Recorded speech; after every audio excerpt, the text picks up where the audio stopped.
The protagonist of our story spent his entire life serving the Empire to return to his homeland, but he was met with betrayal and was ultimately disposed of. However, thanks to an artifact, he was reborn as an infant into one of the noble families. He decided to use this opportunity to take revenge, using his knowledge and the new power he gained as a necromancer. He became the family's genius and set off on his journey. The events begin on Earth in the year 2045, in the midst of a chaotic battle between soldiers and monsters. A soldier is shown being wounded in battle from a monster's attack, which inflicts a fatal wound to his chest. A huge, terrifying monster looms over the remaining soldiers. The fallen soldier looks up helplessly, wondering if this is the end, before the monster attacks him. Our hero, Han Seong, appears, saving the warrior at the last moment and fighting fiercely with his sword. The massive monster launches multiple attacks simultaneously towards Han Seong. Han Seong is shown skillfully weaving his way through the monster's successive attacks. He avoids a sudden blow that almost hit him, and he fires his weapon to take out one of the monster's tentacles.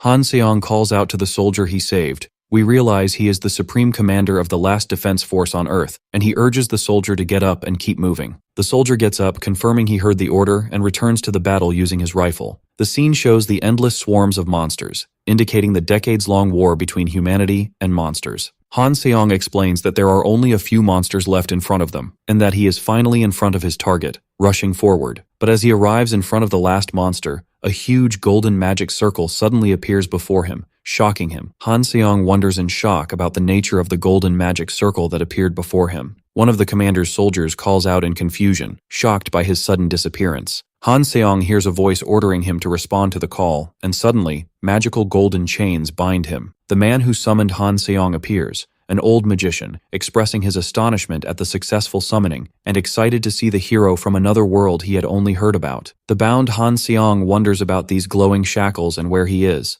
The old magician welcomes him to the Empire as the hero from another world.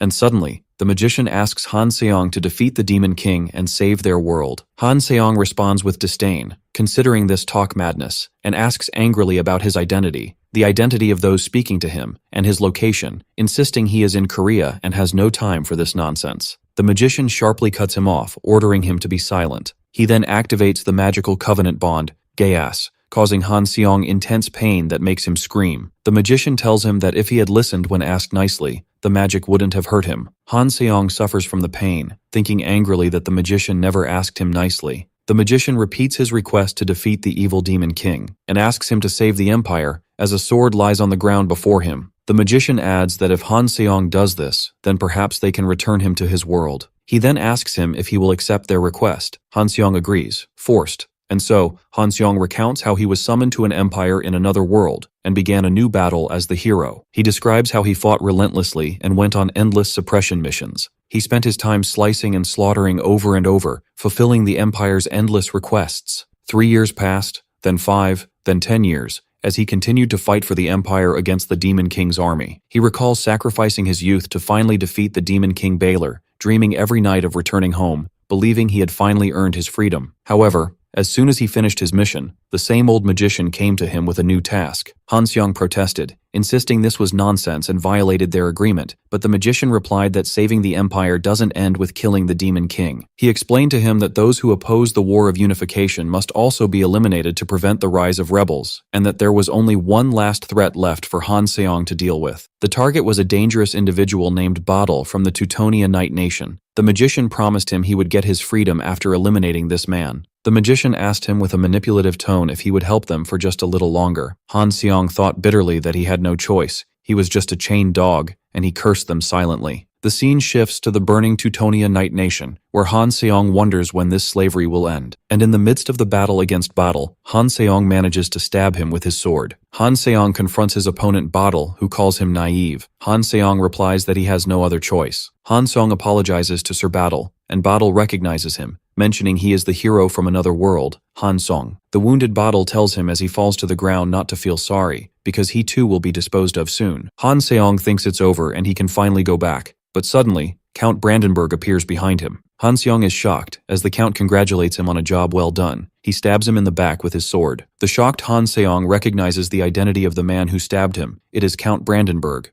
The Count praises Han Seong, acknowledging that as the commander-in-chief in the Empire's Holy Knight, he fought bravely to the end, but adds mockingly that it's rare to see a hunting dog with such loyalty. Han Seong realizes the bitter truth, calling the Count a bastard, and confirms that the promise of returning him to Earth was a lie. The Count wonders about the use of keeping a hunting dog that might turn and bite its master. The Count bids Han Seong farewell, and as he falls to the ground, he thinks that he knew they wouldn't let him go peacefully, and curses them all. And as he breathes his last and the gem of resurrection glows in his chest, Han Seong swears he will never forget this humiliation, and that the empire that deceived him will pay the price with its destruction. That night, Han Seong's life closes its eyes while another life opens its eyes, with congratulations to the Duchess on the birth of her son, Dale. The Duchess looks tenderly at the newborn, telling him she is his mother. The newborn, Han Seong, looks at her and at the man standing beside her, and feels that the woman looks familiar. Suddenly, he remembers and recognizes the man. It's Duke Jackson, the greatest necromancer and dark magician in the Empire. Han Seong realizes this means he is in Necropolis, the Empire's center for black magic, and specifically in the Black Magic Tower. He remembers that the Resurrection Stone, which allows only one reincarnation, had worked. He had hidden the stone in secret during his days as a hunting dog as a way to one day break his leash, and the fate of his new birth was left to destiny. And destiny made him the eldest son of the ducal Jackson family, one of the highest noble families in the Empire. The infant smiles, happy to be born with a golden spoon. He secretly vows that once he grows up and learns necromancy, he will annihilate those damned Imperials.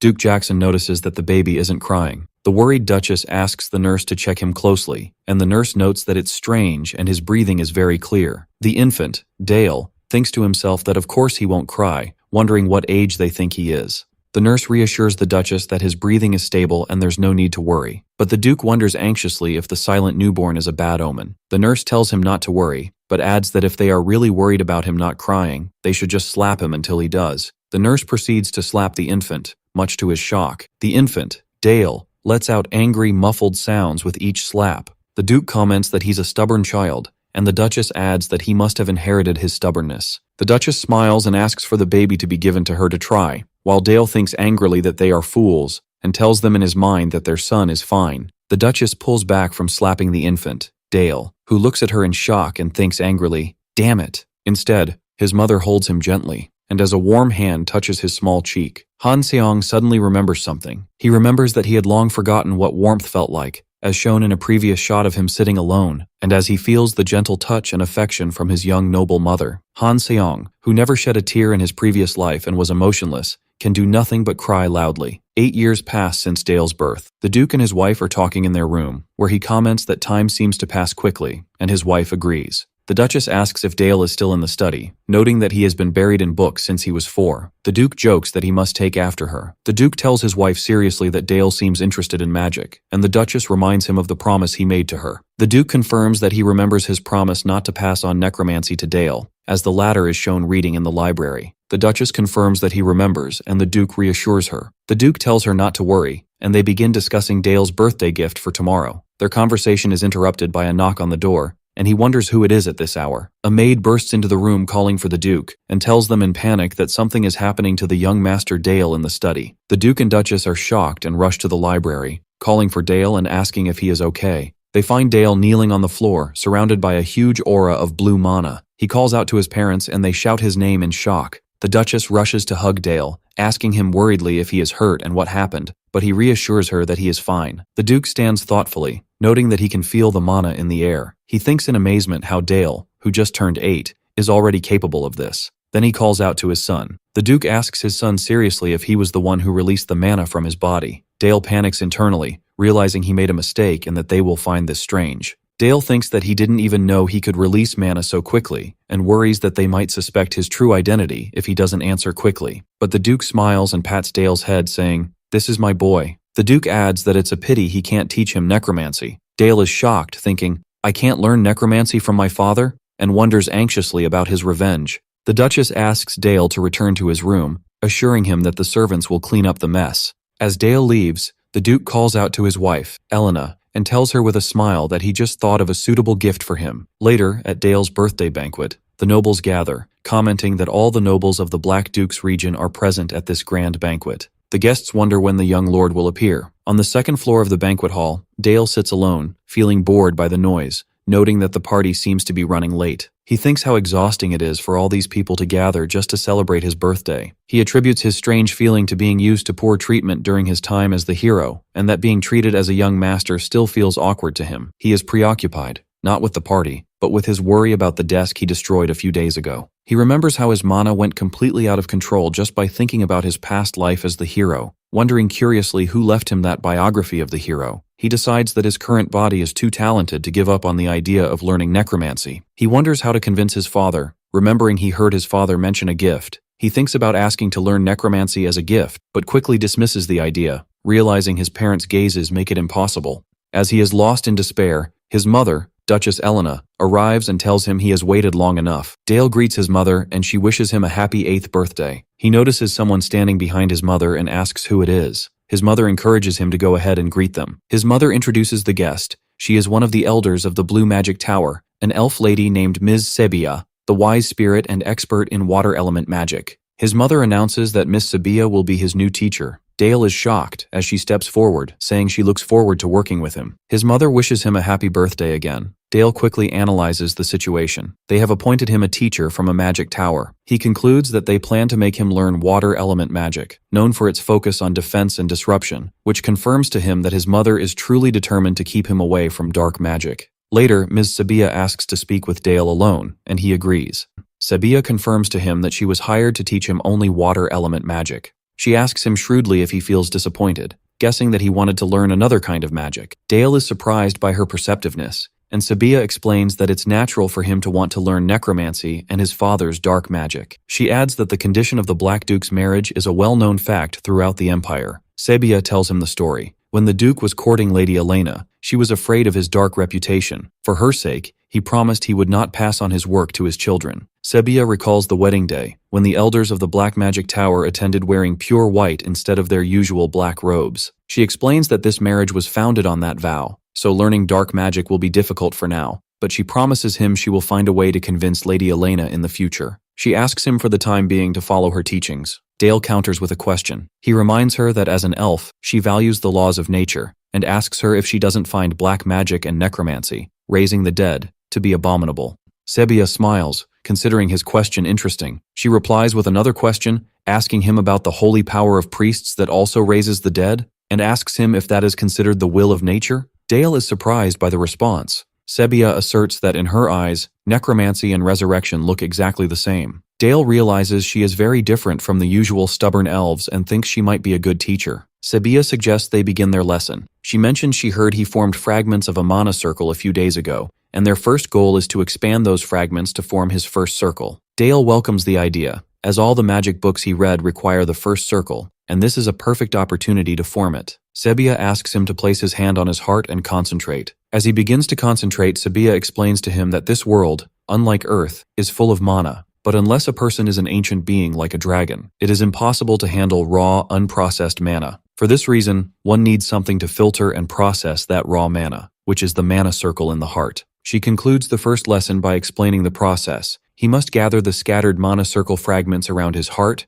assemble them, and then make the completed circle rotate steadily around the heart. Dale understands his teacher Sebia's explanation, realizing that the circle is an engraving of the mana flow path on the heart. Sebia asks him to start slowly, practicing rotating the mana around his heart. Sebia notes that this usually takes a month and advises him not to rush, but Dale interrupts her. Dale tells her hesitantly that he thinks he succeeded, and Sebia looks at him in shock. Sebia wonders in amazement if it's possible for a child who just started training to create a complete circle within minutes. She realizes this can only happen if the child possesses a heaven-sent talent. Sebia asks Dale to try releasing his magical power through the circle he formed. Dale agrees, while Sebia thinks that a normal child would struggle just to push mana through the circle. Dale, with Han Seong's consciousness, thinks that this level is not enough to get revenge on the Empire or match Duke Jackson. He remembers that in his past life, he used deadly combat magic thanks to the seals engraved on his body, but this time it's different. He realizes that his new body, which inherited the talent of the Black Magic Tower's master, accepts mana naturally. He thinks that maybe he can learn other types of magic besides water element magic. Dale concentrates, directing the mana he pulled into his body towards his fingertips to create something. He imagines the deadliest shard, the weapon that will strangle the Empire, and succeeds in forming it. Sebia notes with astonishment that he succeeded in crystallizing the magical power, forming a near-perfect ice bolt. She explains to herself that usually the form of the magic collapses when condensed and released. Sebia assumes that because of his focus on the form, the spell might lack destructive power. Dale casts the spell. The ice bolt hits the tree and explodes with immense force. The tree is completely shattered, leaving Sebia utterly shocked. Sebia realizes the ice was sharp and hard enough to pierce a tree, and confirms that this precision is impossible for an 8-year-old child. Dale turns with an innocent smile, while Sebia wonders in shock about the truth of this child. Sebia contemplates the scene, amazed. She thought that at best he would move the mana, but he released magical power and combined it with the ice element. Although it was a basic spell, he executed it with astonishing skill, using the surrounding cold to strengthen it. Dale asks innocently if he made a mistake. Sebia thinks that the complexity of the magic formula he used is very advanced, and an innocent child couldn't create it unconsciously. She realizes he used 3 formulas: rotation, acceleration, compression, collectively known as the golden ratio of military magic. She concludes that him casting such a perfect spell for slaughter unconsciously is shocking. Dale calls her again, and she answers that it's nothing. Sebia thinks she finally understands why the Duke, the Black Archmage, felt so regretful. In a later scene, Sebia reports to the Duke. He asks her, surprised, why she says she can't teach Dale. The Duke argues that if the child reached the first circle in minutes, that's all the more reason to teach him. Sebia tells him that the moment Dale completed the first circle, he immediately executed a perfect slaughter spell. The Duke is shocked to hear this. Sebia confirms that it's hard to believe an 8-year-old child created a spell containing a perfect military formula known as the golden ratio. She concludes her report with a shocking conclusion, telling the Duke that the young Master Dale has a talent for killing. The Duke asked, looking contemplative, if Ms. Sebia was saying she couldn't teach Dale, especially since she is an elder of the Blue Tower which advocates against killing.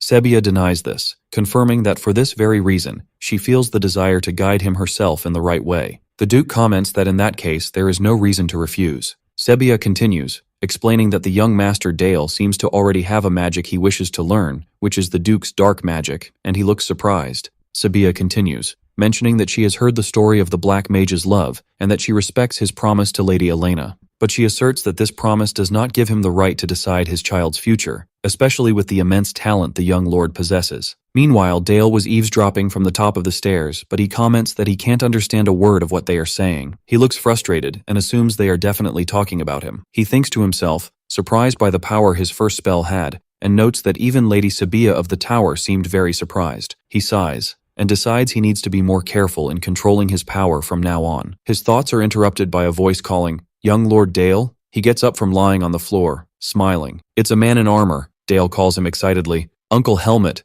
and asks him why he is here. More importantly, he asks him where he has been. Helmet replies with a laugh that he was performing his duty of protecting the duchy. He explains that he was sweeping up terrifying monsters, then lifts Dale into his arms. Dale smiles and understands that his uncle was conquering a dungeon. Dale thinks, explaining that in this world, the appearance of dungeons or a flood of monsters is a big event for any province, and this has been the case since the era of the Demon King. The damage caused by monster attacks on settlements is not minor. Therefore, the primary duty of the province's knights is to conquer the dungeons that have not yet been subjugated in the former Demon King's lands, or to eliminate the monsters that overflow due to a dungeon breach. Dale explains that the situation in the Duchy of Saxon is several times worse, and the reason is him, meaning Han Seong in his previous life. Dale explains that after he defeated the Demon King in his previous life, the Duke of Saxon was ordered to subjugate the monsters in the Demon King's lands, which were granted to him as a fief, and turn them into imperial lands. He describes this, in professional terms, as passing the dirty work to others. Back in the present, Dale asks Uncle Helmet not to get hurt. The latter is touched to hear the young lord's concern for him. At that moment, the Duke arrives. Dale calls out to his father. Helmet greets the Duke, who thanks him with a smile for his hard work on the campaign. Duchess Elena arrives, wondering why everyone is gathered. Dale wonders what his mother wants.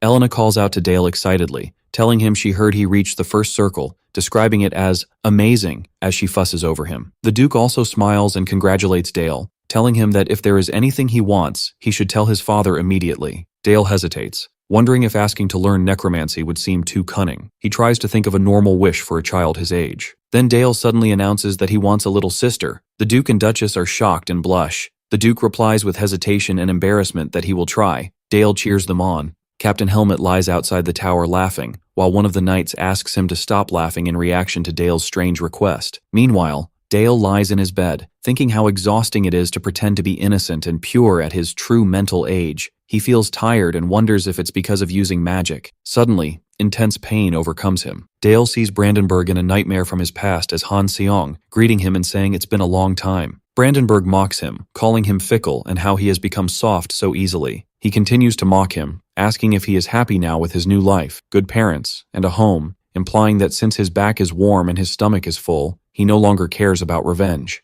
Then his face twists into a sinister smile, warning Han Seong that the Empire will find him, and he assures him that they will search for him relentlessly until they eliminate him and erase all trace of him from this world. Dale suddenly wakes up, panting, to find mana exploding violently around him. He clutches his chest in pain, feeling like his heart is about to explode. Dale realizes this is the mana overflow he had only heard about, and curses the damned Imperials. He thinks that they won't leave him alone even in the end. He had gone out to get some cold air hoping to feel better, but the overflow gets worse. Teacher Sabia suddenly appears, noting that he seems to be in pain, which surprises Dale. Sabia diagnoses his condition as mana overflow, which is expected for a talented child like him, but she senses a dangerous feeling emanating from him. Sabia places her hand on Dale to calm the mana, thinking that if resentment fills this child's magic in the future, it will be too late. She succeeds in calming the exploding mana. Dale notices the mana overflow has disappeared. Sabia calls his name, and he responds. Sabia explains to him that the essence of magic is a mirror of the heart,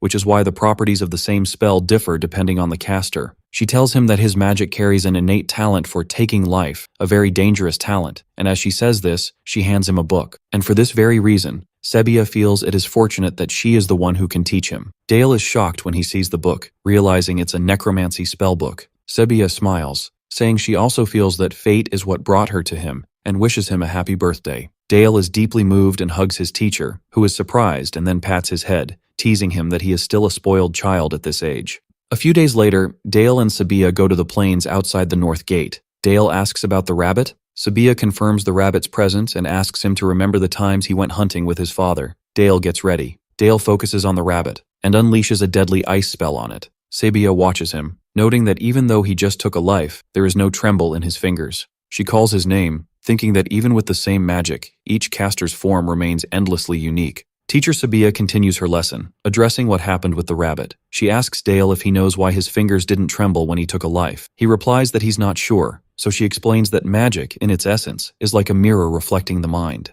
It materializes what is in the caster's heart through mana particles, which is why magic always reveals the user's inner thoughts. Dale listens in silence. Sabia continues, explaining that even spell names like Firewall are just a means to fix the imagination with a clear mental image, and that magic in different towers is no different from this principle. The red tower values order through power, while the blue tower values order through harmony. She notes that each tower's philosophy is reflected in the form of its magic. She adds that there are other towers besides red and blue, such as black, white, and green, each with its own philosophy. Then she suddenly stops, telling Dale that this lesson is still too early for him, leaving him confused. Sabia then moves on to teaching him the first basics of necromancy, turning a corpse into a zombie, using the corpse of the rabbit he killed earlier. She explains that this magic relies on raising corpses using mana for the caster to control. Dale applies the lesson, attaching magical threads to the corpse's head, spine, and knees. Dale succeeds in controlling the flow of magical energy, and his teacher praises him. She then asks him to try the next spell, and Dale agrees, as the zombie rabbit with a purple aura stands before him. Dale focuses his energy to cast the frozen armor spell. He succeeds in encasing the zombie rabbit in an icy armor. Sabia notes that the shape of the armor he created is very decent.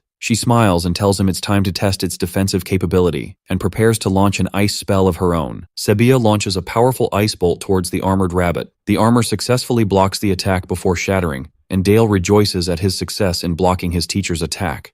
Sabia praises him again and notices that he looks like he wants to say something, so she asks him if he has a request. Dale replies very enthusiastically in the affirmative. Dale asks his teacher to help him master water element magic as well, alongside necromancy. Sabia smiles, then surprises him with a firm refusal. Dale is shocked to hear her answer. She explains to him that what he did today was just the basics of water magic. She explains that water magic, like other types of magic, requires deeper understanding and advanced insight as one delves into it, which makes it increasingly difficult. She adds that for a normal beginner, learning even one spell is difficult. As for the idea of becoming a dual magician and using two types of magic at once, It's very difficult at his age, and seems like excessive ambition to her. Dale is shocked to hear the word ambition, and thinks to himself how she still sees him as insufficient after all the abilities he has shown her. He feels disappointed, remembering she promised him they would find the way together. While he is in this state, Sebia ends the lesson for the day. That night, Dale is in the study, determined to prove he can handle it himself. He buries himself in self-study, surrounded by a glow of dark magic energy, determined to learn magic even without direct guidance.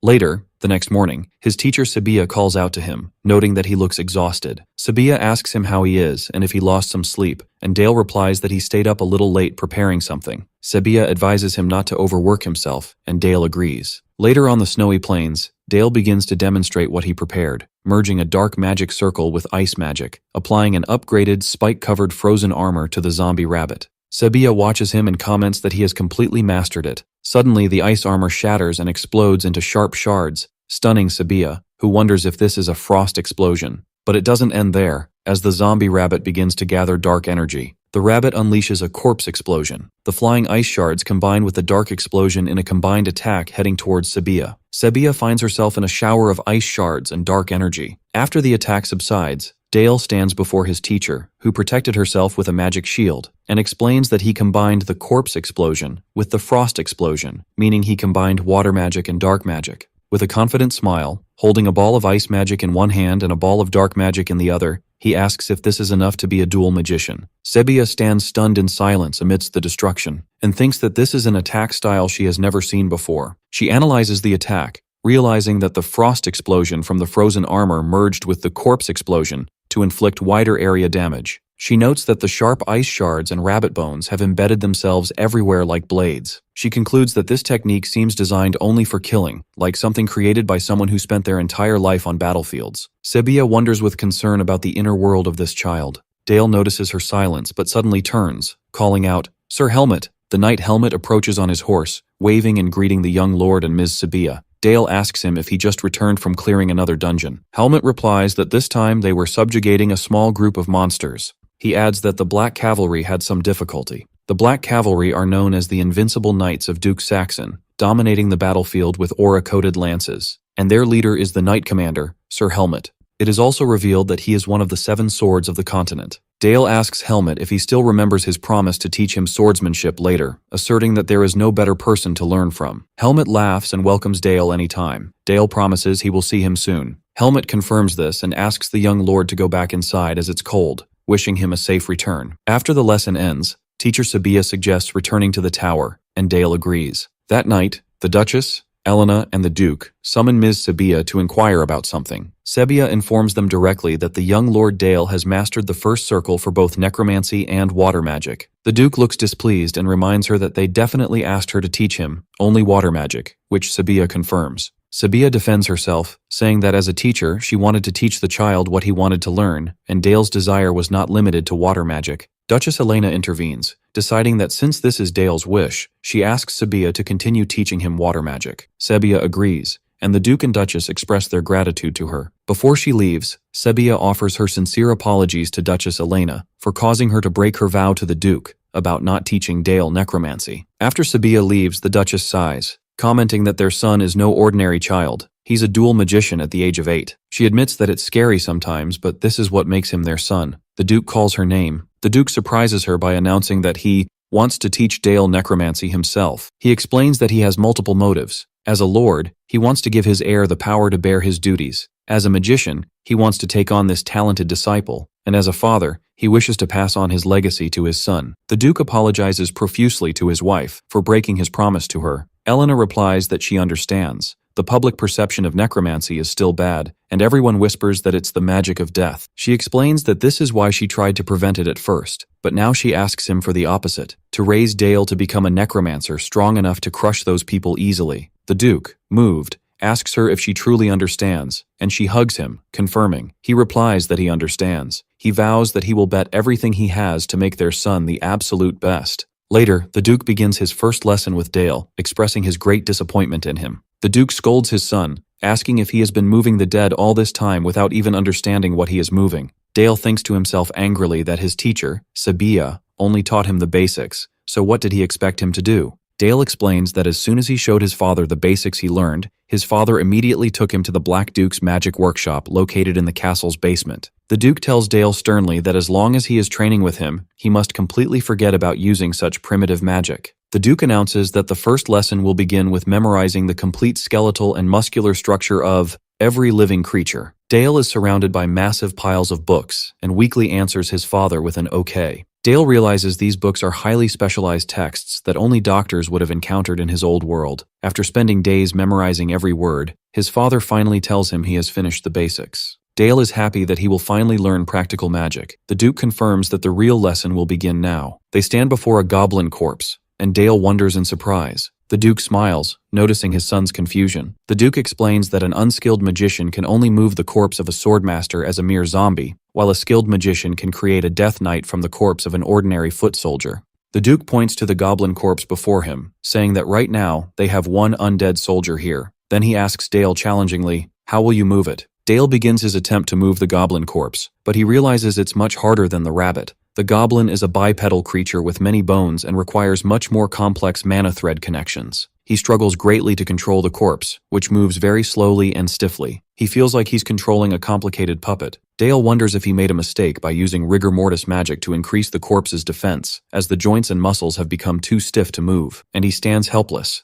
not knowing what to do. The Duke intervenes, explaining to Dale that the idea of accelerating rigor mortis to strengthen the corpse was good, but its drawback is restricting movement too much. The Duke asks his son to watch, then takes control of the corpse himself with a dark magic aura. Dale is shocked as he watches his father easily animate the corpse. The Duke explains that the ribcage, by its nature, is an organ whose function is to protect the internal viscera. He asks, since the dead don't need to protect their insides, why do we keep it as it is? The Duke immediately changes the corpse's form, turning the ribcage into sharp blades and protruding claws. The Duke explains to his son that he must understand the structure of the creature before him, then change its form to suit his purpose. He concludes that this is the foundation of dark magic. Dale calls out to his father in admiration. Dale asks his father about the philosophy that the Black Tower follows. The Duke answers with one word, truth. The Duke explains that truth is always found within death, and for this reason, they must understand the weight of life in order to reach that truth. As the Duke places his hand on Dale's shoulder, a painful memory from his past life as Han Seong returns to him, where a man was kneeling before him amidst the flames, begging the great hero to spare his life. Han Seong ignores the pleas and raises his blood-stained sword to kill him. This memory sends a shiver down Dale's spine, and the Duke notices his pale face and asks if he is okay. Dale quickly shakes his head and assures his father that he is fine. The narration explains that as Dale's magical skills grew day by day, news of Duke Saxon teaching him black magic spread throughout the empire. The Duke's violation of his vow, his marriage promise, caused a great shock in noble circles, and the one responsible for this, Dale, became the center of intense scrutiny and attention from many, including the empire's nobles. The empire's nobles, who began to watch him relentlessly. A few weeks later, in the duchy's training ground, Dale is shown training seriously in swordsmanship with a wooden sword against Uncle Helmet. They exchange fierce blows, and Dale manages to knock the sword out of Helmet's hand.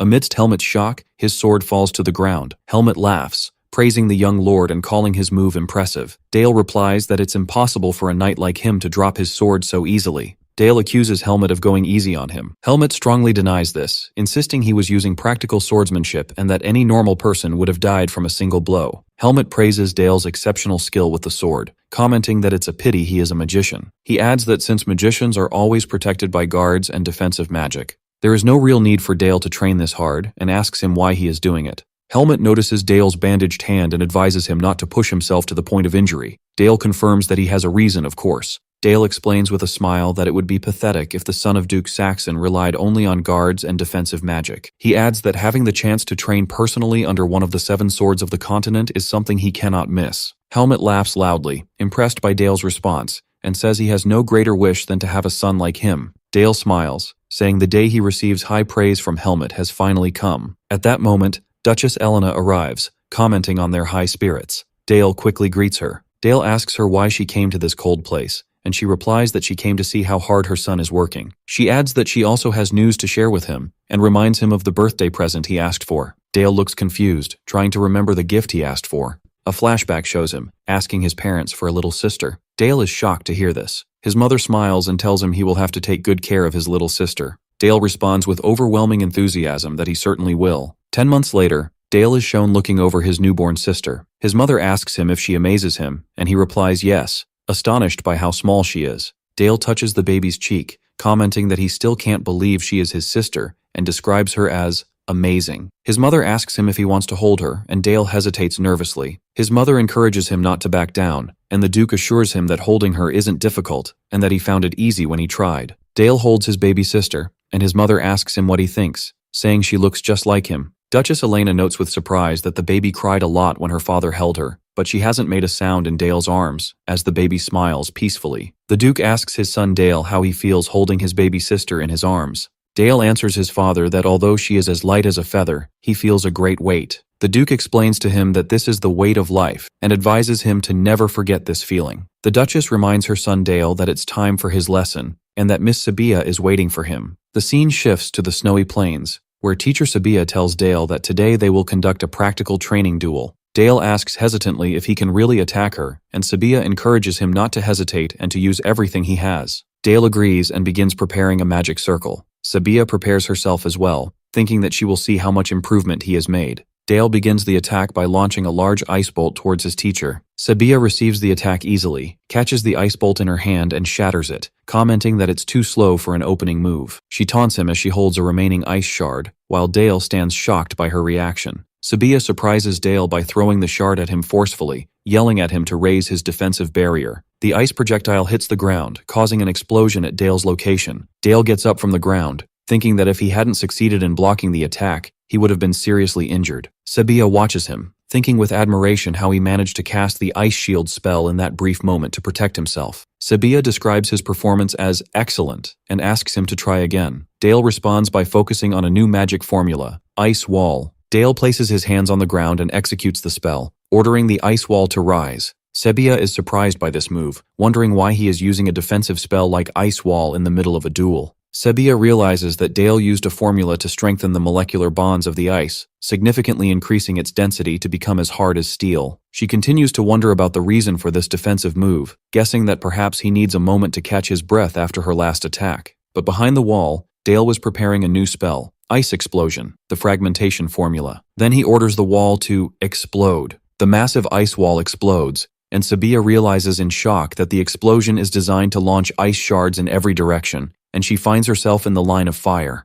Dale celebrates the success of his attack, thinking about the spell he just unleashed. It was a composite spell, an extremely hard ice barrier, which he compressed again, and then applied explosive magic to. He explains, in his thoughts, that since he strengthened the ice's molecular bonds first and then compressed it, he effectively turned it into a grenade. Dale looks confidently towards the rising smoke, believing that this time it will be difficult for his teacher to dodge the attack. Dale sees his teacher's figure in the smoke and asks with concern, then shouts her name worriedly when he sees her body freeze completely and then shatter. But the real Sabia suddenly appears smiling behind the ice statue that resembles her, asking him if he called her. Dale is shocked, realizing what he saw shatter was just an illusion. Sabia praises his excellent skill, as a small cut appears on her cheek from the attack. She admits that she never imagined a magician with only the first circle could injure an elder of the towers. Dale quickly apologizes, insisting he didn't mean to hurt her. Sabia reassures him that she knows, adding that she is actually grateful for the wound he gave her today, which leaves him very confused. Teacher Sabia explains that she is grateful for the wound, and asks Dale if this doesn't mean he trusts her enough to show his full strength. Sabia kneels before him, asserting that as a teacher, she couldn't be happier. Dale asks her if she's telling the truth, and she replies, "Of course," calling him her excellent student. Sabia pats Dale's head, expressing her amazement at his creation of such a magic formula. Dale replies that the credit all goes to her teachings. Dale falls silent, noticing his teacher has become lost in thought. Later, the Duke asks Ms. Sabia about the cut on her cheek. She replies that it's a wound she received due to her inexperience during a lesson with the young lord, praising the indescribable sharpness of the spell. The Duke expresses that he feels constantly indebted to her, but Sabia insists that teaching a talented student is a pleasure for her. The Duke takes the opportunity to brazenly ask her for another favor. She tells him to speak freely. The Duke explains that they have received reports that a horde of orcs has crossed the mountain range and entered their lands. Although it's a minor incursion that a small knight unit could handle, he has decided to have Dale participate in this battle. She immediately objects, saying the young lord is not ready yet. The Duke clarifies that he is not asking him to excel on the battlefield, but it is the duty of the Saxon family to be responsible for the territory's safety. He asserts that, as the eldest son, he is no exception and must understand this duty. As Sebia wonders worriedly what to do, the Duke informs her that he will bestow his personal artifact on Dale, and he asks her to guide him so he can control that power. It is explained that the artifact holds immense power and thoughts, and can be used by sacrificing life or mana. The greater the power, the more difficult and dangerous it becomes, and in extreme cases, it can lead to death. The Duke explains that the Saxon family has handled and controlled these powers for generations. The scene shifts to the front of the castle's artifact armory. The Duke asks Dale, as the eldest son, if he shouldn't prepare for the upcoming battle. Dale is shocked to hear the word battle, but immediately becomes excited as he realizes he will finally go into battle. The Duke confirms that he will join the subjugation force to defeat the orc horde. The Duke opens the armory door, telling him that before that, he must learn to control the dark power of the Saxon family. Dale is impressed by the armory filled with artifacts, and his father explains that these are the artifacts from the Demon Lord's domain that they manage. He adds that they are heirlooms obtained while reclaiming the Demon Lord's domain since the time of their ancestors,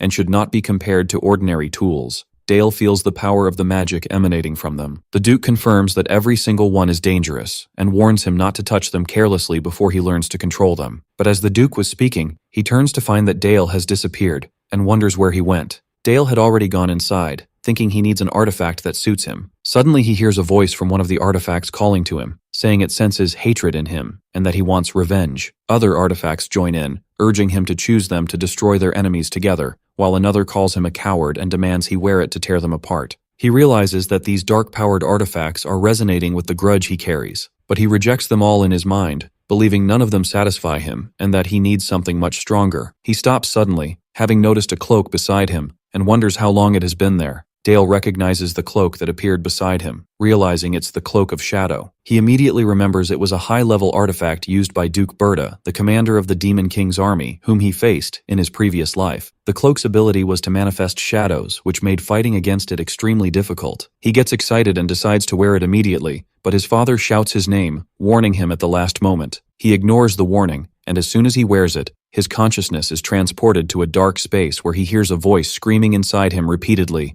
"I'm hungry." From the outside, the Duke watches the scene, commenting that it has begun. He thinks that this shadow is not ordinary. In the past, users of the cloak would summon storms of shadows and move them like living beings. And to use this shadow creature, the user must completely subjugate it. Dale confronts the manifested shadow creature within his consciousness, realizing that subjugating it will not be easy. Outside, the Duke and teacher Sebia watch anxiously at the massive ball of shadow enveloping Dale. Sebia expresses her concern that a long time has passed, and the Duke warns her that if the delay continues, he will lose his mind and be swallowed by the shadow creature. Sebia is distressed to hear this, and the Duke decides they have no choice but to intervene and pull him out by force. But before they can intervene, the shadows suddenly dissipate, and Dale appears wearing the new cloak. His father calls out to him, and he replies calmly. Sebia rushes to check on him, expressing her deep concern, but Dale reassures her that he is fine, and all he felt was just a simple prickle. The Duke wonders in shock how he can be completely fine. The Duke continues to wonder in amazement how a small child's body can handle such a powerful artifact. Dale interrupts them with a smile, asking his father if he can try more of these artifacts. The Duke and Sebia are extremely shocked by his request. The Duke hesitantly agrees, and Dale thanks him enthusiastically. His exploration of the artifacts in the armory continues for a full day. A few days later, in the Duchy's training ground, Sir Helmut notices the cloak Dale is wearing and recognizes it immediately, asking, "Isn't that the Cloak of Shadow?" Dale confirms it. Helmut comments that this artifact is known for being difficult to handle and asks him how he is. Dale replies that it doesn't bother him, except for a slight prickle. Helmut finds this very strange. Dale smiles and makes up a story, saying the cloak was probably lonely, and that it latched onto him as soon as it saw him, perhaps because it wanted to be his friend. Helmut laughs at the idea, commenting on the young lord's kind heart for seeing something so dangerous as a lonely creature. Dale thanks Sir Helmut for his words, as the shadow creature appears at his feet, being forcefully suppressed under his foot. He tells him he has a request, and Helmut replies that he is ready to do anything the young lord asks. Dale requests a real duel as combat training. Helmut agrees enthusiastically, promising he will do his best not to disappoint the young lord. As they prepare for the duel, Dale thinks that choosing one of the 7 swords of the continent as a training partner might be excessive, as his mere presence is overwhelming. Helmut notices his tension and reassures him that he will only use basic swordsmanship without aura. Dale thinks that Helmut is going easy on him, and that a true knight must fight with all his heart. He prepares to attack, and shadows emerge from his cloak, as he explains, in his thoughts, that the true purpose of this fight is to train in mastering the cloak of shadow under the guise of combat practice. He adds that the true value of this artifact will be determined by his ability to turn the shadows into powerful weapons. He sees this training as necessary, and launches a Shadow Blade Barrage attack towards Helmet. Helmet receives the attack, and Dale is shocked when he realizes Helmet shattered the blades with his pure physical strength. Without even using aura, he is astonished by this terrifying power. Helmet laughs, calling the young lord's performance excellent, and then announces that it's his turn to attack. Dale quickly retreats backward, preparing to defend. But Helmet is surprised when sharp shadow thorns erupt from the ground to block his path. Helmet comments with admiration on the cloak's ability to execute ambushes like this. Helmet swings his sword down on Dale's shadow defenses, and Dale groans from the force of the blow. Dale blocks Helmet's successive attacks, being pushed back by the force of Helmet's strikes. Helmet stands amazed, wondering how he managed to block his blow, noting that his strikes were strong enough to shatter ordinary swords. Helmet realizes that a high-level artifact is truly something different. Helmet shouts excitedly, asking Dale to continue for 10 more rounds, and they continue to clash. That day, after the training ended, the ordinary knights who were watching commented that they never lasted more than 2 rounds against Commander Helmet, and that they felt an indescribable wall between themselves and Dale. A few days later, on the day of departure, Duchess Elena was still worried, telling Dale she couldn't send him to such a dangerous place. He tries to reassure her, reminding her that his father and Sir Helmet will be with him. His mother continues to express her worry about him potentially getting hurt. He addresses his mother seriously, asserting that he must become stronger so he can bear the responsibility of the Duke's family one day. He looks at his sleeping baby sister Liz, and says he needs to gain more experience now so the time will come when he can protect her, his father, and his mother. He pleads with his mother to let him become strong enough to protect her. Elena is moved by his words and agrees, bidding him farewell and asking him to take care of himself. He promises her he will return soon.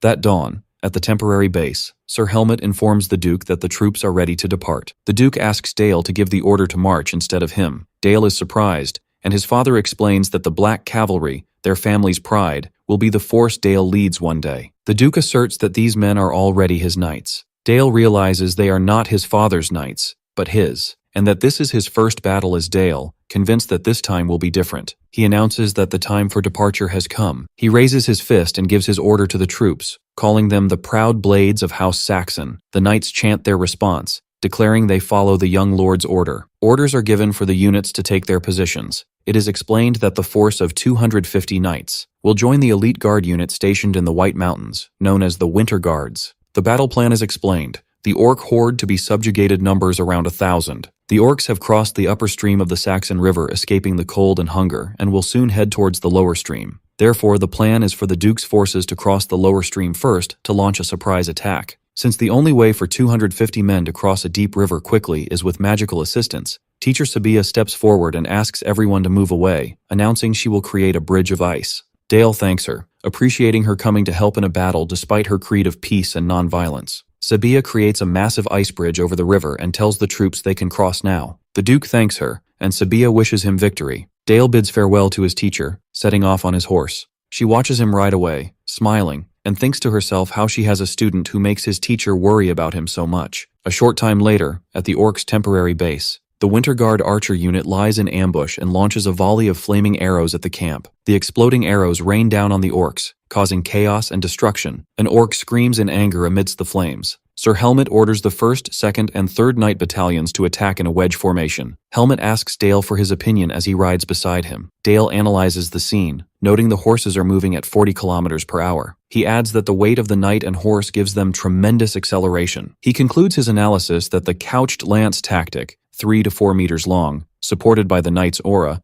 makes it impossible for even orcs to stop them. The knights easily break through the orc ranks, and Dale comments that the battle is one-sided. The Duke agrees, confirming that this is the power of the duchy's knights. Helmet warns the young lord not to relax, asserting that this is just the beginning. The fierce battle continues between the knights and the orcs. Helmet explains that the ambush succeeded, but it wasn't enough to annihilate them. The plan now is to withdraw, regroup, and then eliminate them with successive attacks. The signal for retreat is given, and the troops begin to fall back. As the knights retreat, the orcs stand confused. 2 orcs roar, and one throws a spear at a lagging knight.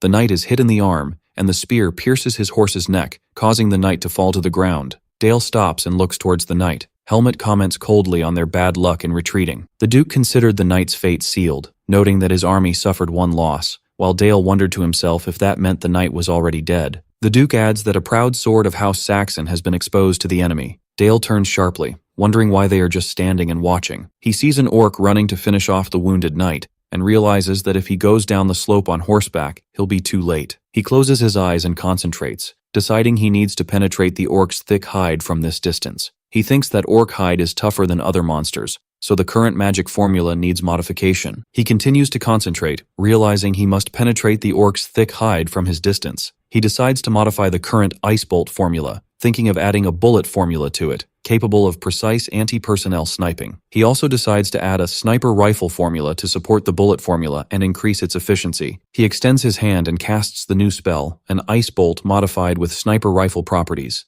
The magical ice projectile fires instantly, penetrating the head of the orc that was attacking the wounded knight. The orc falls dead, and Helmet, from his position, notes that the accuracy was high despite the long distance. Dale immediately rides his horse down the hill. Sir Helmet calls out to him in surprise, wondering where he is going. Duke Jackson stops him, ordering him to leave him be, which surprises Helmet. The Duke smiles, thinking that Dale's creation of a unique formula at such a young age, and it possessing such lethal power, means that Dale's inner world may already be complete. Dale reaches the wounded knight and notices that the other orcs have regrouped. He realizes he has two problems. The first is the knight in front of him, who has panicked and is unable to get up. The second problem is that his unique formula is too long, making it ineffective in direct combat. He realizes he needs to shorten the formula, just like mathematical formulas are shortened. He thinks of a short name like Ice 98 Magnum. He finds this name is still too long and decides that Ice Bullet will do. At that moment, another orc rushes towards the panicked knight. Dale casts his new spell, Ice Bullet.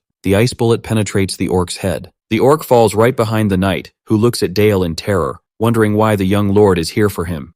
Dale stands before the collapsed knight and tells him not to worry. He smiles and tells him that House Saxon never abandons a sword that shows loyalty. The knight is deeply moved. The rest of the orcs roar and approach, and Dale prepares to unleash his magic. He uses his Cloak of Shadow, unleashing shadow blades to attack the orcs. He smiles and commands his shadows to devour them. An orc looks up in terror. The shadows descend on the orcs, tearing them apart. The shadows devour and grind the orcs, leaving behind their skeletons. He turns to the last remaining orc and asks with a smile why he hasn't run away yet. Then he casts the Ice Bullet spell. After finishing off the last orc, he comments that things are good now. The knight calls out to him, admitting his legs won't move, from fear. Sir Helmet arrives with the rest of the knights, finding him carrying the wounded knight. Dale tells him he finally arrived, and that he'll leave the rest to him. Helmet orders all knight battalions to attack simultaneously, shouting, "For House Saxon," the knights charge, adding a new cheer to their battle, for the young Lord Dale. A short time later, at the Saxon base, the Duke congratulates his son Dale, telling him the orc subjugation operation has been successfully completed. After the battle ends,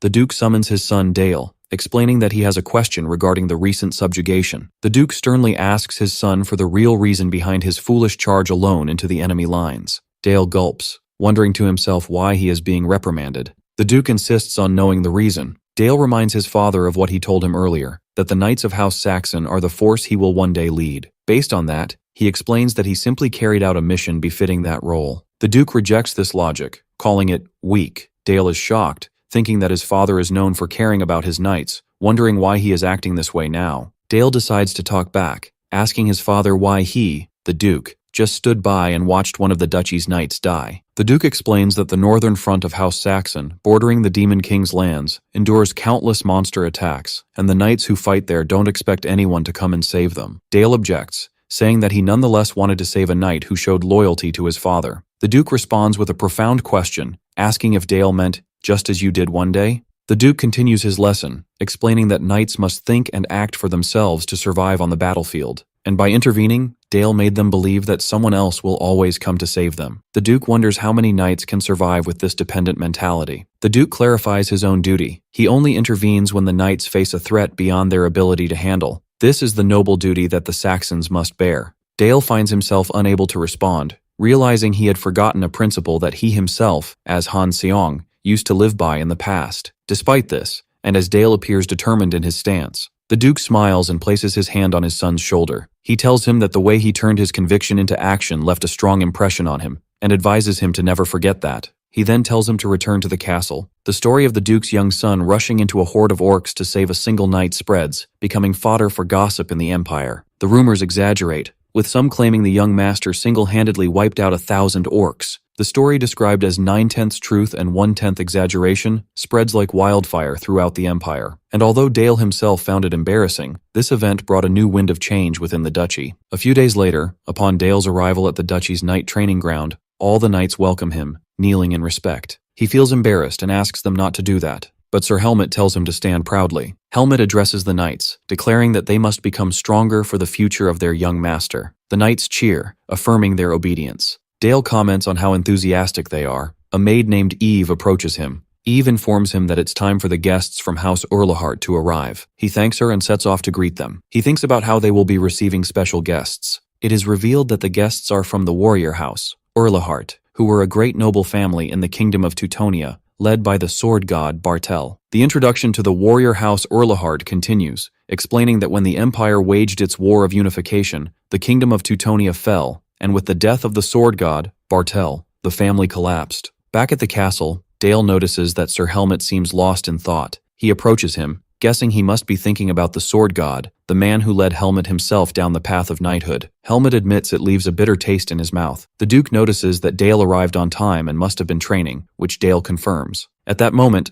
a servant announces the guests' arrival, and the Duke orders that they be shown the utmost respect. Two ladies enter, Vanessa Urlahart and her young daughter Charlotte. Bowing, the Duke commends their arrival without any escorts. Vanessa Urlahart introduces herself, humbly greeting the Duke of Saxon. The Duke welcomes them. Vanessa then introduces her daughter, Charlotte Urlahart, but Charlotte mutters angrily, "Mother." Dale wonders about her strange reaction. Suddenly Charlotte shouts at her mother, asking why she is bowing to people like them. Vanessa panics and shouts her daughter's name. As Vanessa tries to silence her daughter, the Duke calmly intervenes, appreciating that they must have had a long and tiring journey. The Duke asks Dale to accompany Lady Charlotte and show her around the castle, and he agrees. He politely extends his hand to show Charlotte the way, but she violently slaps his hand away and yells at him not to touch her. Dale is shocked, while the Duke and Duchess, holding her baby, look on in surprise. Charlotte scoffs, calling them rude imperial nobles. Vanessa screams at her daughter and orders her to apologize to the young lord immediately. Charlotte ignores her and angrily leaves the room, while Dale calls after her, asking her to wait. After Charlotte slams the door, Vanessa apologizes profusely for her daughter's rudeness, explaining she isn't usually like this, but is reacting strongly because of something that happened recently. Duchess Elena asks her what happened.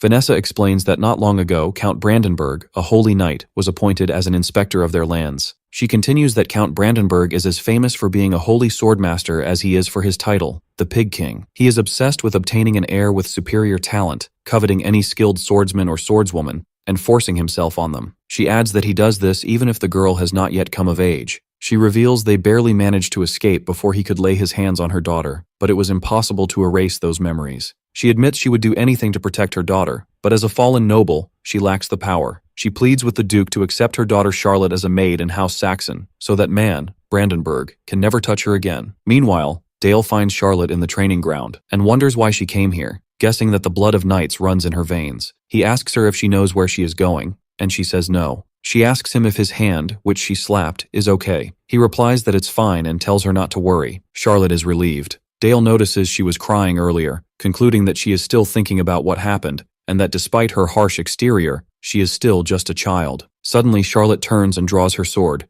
declaring that in that case, he must duel her. She orders Dale of Saxon to draw his sword. Dale is surprised, thinking to himself that this girl, Charlotte, does whatever she wants. Charlotte demands he duel her. Dale asks why, and she replies that she has heard many rumors. Charlotte explains she heard he is an amazing man who single-handedly defeated 1,000 orcs and saved a fallen knight. Dale thinks to himself that the story isn't quite like that, and feels embarrassed by the exaggeration. She continues that by defeating him, who is said to be unparalleled in the Empire, she will show the whole world that she is stronger, and she will prove that she can protect her family from that man. Dale wonders to himself who she means. Charlotte states his name, the Swordmaster, Count Brandenburg. Dale is shocked to hear the name. He seethes internally, remembering he is the other bastard from the Empire who stabbed him in the back. He is surprised to hear his name in this situation. He thinks that since their goal is the same, she might be a good ally, but decides he first needs to teach her a lesson in reality. Charlotte looks confused as Dale walks away to pick up a weapon, telling her she is just a child who knows nothing. He tells her to attack him with everything she has, Charlotte angrily replies that she will definitely do that.